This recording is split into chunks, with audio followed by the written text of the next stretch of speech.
Auditioning pantograph designs on your quilt top can be a little tricky, so take a look at this tip of how to actually see what it will look like stitched out on your quilt.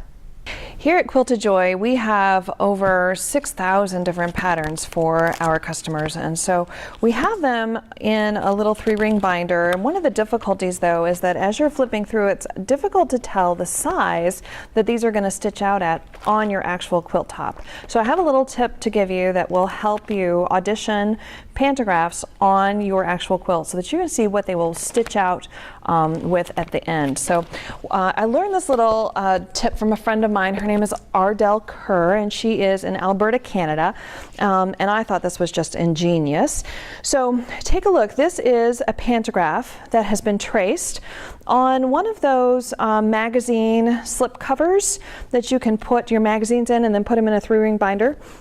And then with a permanent marker have just traced over the pantograph so that it can lay down on top of your quilt and you can audition what it will actually look like stitched out. And then when you're done looking at it, you can fold this up and put it in a 3-ring binder, and I've got it labeled here. This is Star Dance. And then when I need to, audition it, I can get it out of the 3-ring binder and lay it on my quilt top and see how it looks. So let's take a look at how to actually make that. So here is my Star Dance pantograph.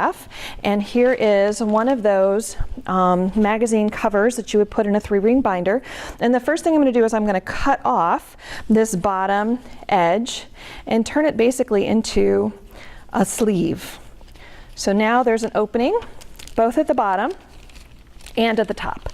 And now over by where the 3-ring binder part is, I'm just going to cut only that top layer right against that kind of binding edge, and that way when I get this traced, I can put it back in that 3-ring binder and fold it up, and it'll be all nice and neat in my 3-ring binder. Okay, so now I have it to where I can open this up and lay it on top of my pantograph, take my permanent marker, trace over that pantograph, fold it back up, stick it in my 3-ring binder, and then when I'm ready to audition ideas, I can get it out of my 3-ring binder, lay it on top, see how it looks, and make sure that's the pantograph I want for my quilt top.